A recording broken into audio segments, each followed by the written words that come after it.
So let's talk about mind mapping and if you really use it or still use it or used it and you would like to use it again. Because mind mapping is a very powerful tool that can help you to organize your notes a lot faster when studying. But not everybody who is introduced to mind mapping continues to mind map. And the number one reason why people stop using it is not because it's too difficult. It's not even that it's not a benefit for them when studying. No, the number one reason why people stop using mind maps is simple. It's about the time that they spend mind mapping. Yeah, I know.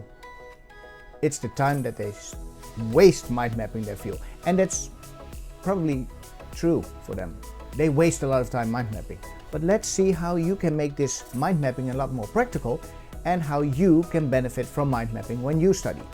The first thing is stop making good looking maps. You don't have to create notes that are looking really good and that should not deserve the name notes but should be named pictures or artworks or whatever. No, don't do that. Don't try to create nice looking maps, because that's taking a lot of time and you don't have that time when you're studying. You should be studying or you're with your family or at work, but you shouldn't be trying to create really nice looking mind maps. The second thing is that most people create a mind map from their notes and that's it. And they go into their books further and they create another mind map and a little bit further and another mind map and another mind map. And before you know it, you have like a dozen or 2 dozen mind maps from that one book. You're thinking, oh my goodness, how can I ever use all this information and put it in my head? Well, you don't have to do that. You don't have to put all the separate mind maps in your head, because you make a mind map once and then you update your mind map.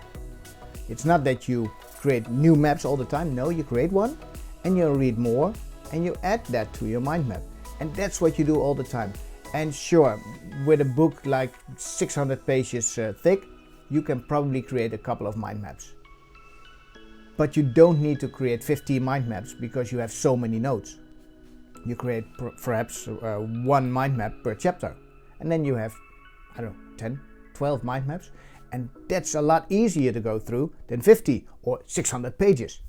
So make sure that you create a mind map and then you update it.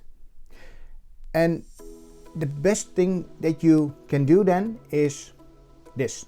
First thing, you add to your mind map. I said that already. But the other thing is that you not just add to your mind map, you also remove stuff from your mind map.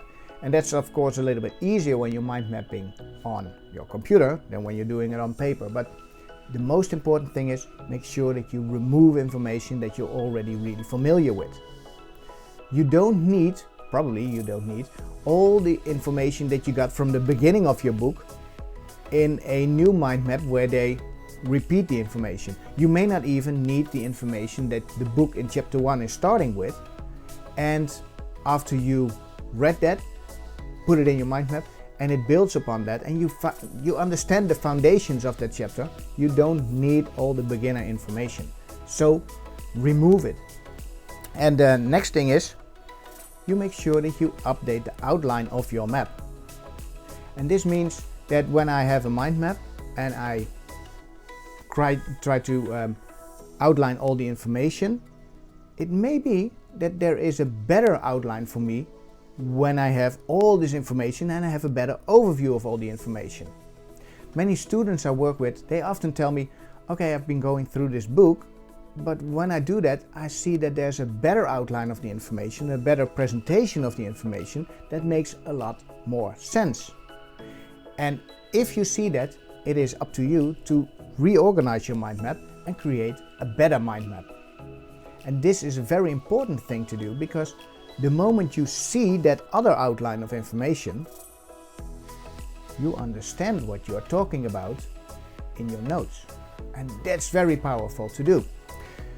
So another thing that you should be doing is you should keep things simple. Don't try to create these big mind maps on the largest sheets of paper that you can find.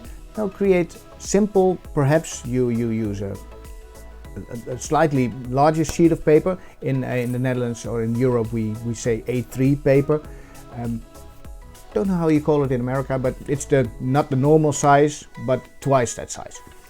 And when you do that, when you outline your chapter on that, and you outline another chapter on another sheet of paper, what you happen to do is 10, 12 mind maps.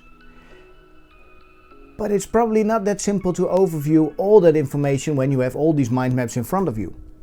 So what you should be doing is this, and this is really interesting to do. You take all your individual chapter mind maps, you highlight, for instance, or you write down what the most important conclusions or findings or whatever are in that chapter or on that mind map.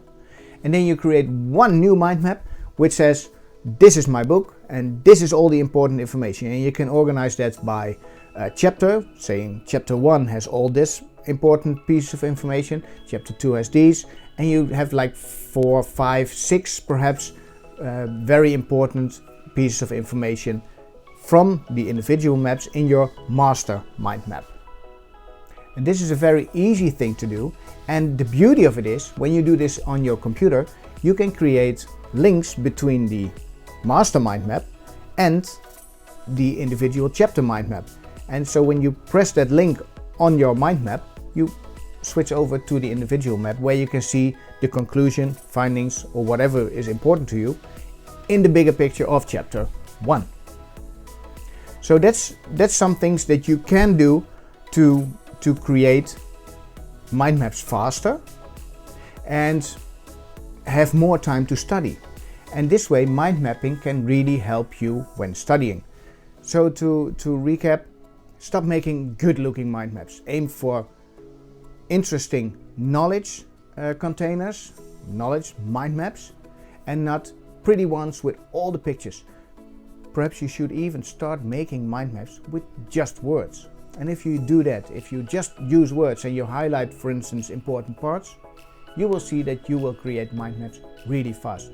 And the entire process of mind mapping your information is nothing more like, I'm reading this in my book, I'm thinking this is what I need, and then you type in a few words and then you're done. An entire chapter, mind mapping it, maybe 10 minutes, 15 minutes. At the same time you create notes, but now you have the benefit of creating notes that are much better outlined and present your information really easy for your brain and for yourself to overview it.